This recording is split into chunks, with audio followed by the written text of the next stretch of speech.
468, Minister for Transport and Youth Sports. నమస్కారం అధ్యక్ష. ఒకటో ప్రశ్నకి సమాధానం లేదండి.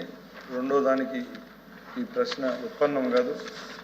అధ్యక్ష, మా ప్రభుత్వం ముందు చెప్పిన విధంగానే రాబోయే కాలంలో 20 లక్షల ఉద్యోగాలు కానీ లేకుంటే 3,000 రూపాయలు నిరుద్యోగ భృతి ఇచ్చేదానికి హామీ ఇచ్చాం అధ్యక్ష. మా సూపర్ 6 అని ఆ పథకం ద్వారా మా ముఖ్యమంత్రి గారు ముందు చెప్పడం జరిగింది.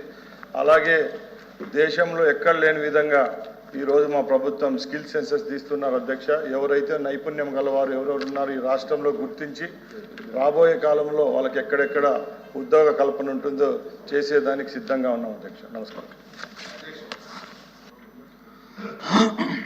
అధ్యక్ష.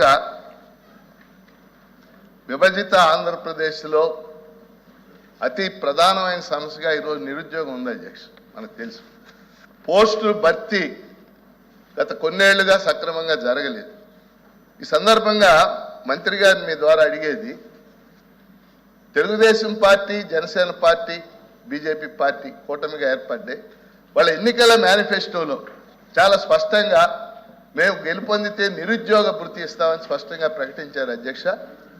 అందుకని ఆ నిరుద్యోగ భృతి ఇవ్వటానికి తగిన ప్రతిపాదనలు రూపొందిస్తున్నారా అనేది ప్రశ్న ఉద్దేశం అధ్యక్ష. మీ ద్వారా మంత్రి గారు మరోసారి దాని మీద స్పష్టత ఇవ్వాలని కోరుతున్నాను. మంత్రి గారు.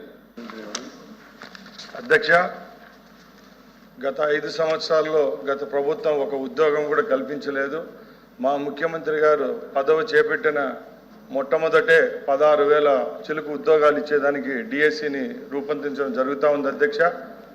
ఏదైతే గౌరవ సభ్యులు అడిగారో మేము ముందు చెప్పిన విధంగానే 20 లక్షల ఉద్యోగాల రూపకల్పన, అలాగే లేని నిరుద్యోగులు ఎవరైతే ఉంటారో డిగ్రీ క్వాలిఫికేషన్ వాళ్లకు 3,000 రూపాయలు నిరుద్యోగ భృతి ఇస్తామని చెప్పడం జరిగింది. తప్పకుండా దాని మీద పరిశీలన జరుగుతూ ఉంది. రాబోయే కాలంలో ఈ చర్యలు తీసుకునే దానికి రాష్ట్ర ప్రభుత్వం సిద్ధంగా ఉంది అధ్యక్ష. Question number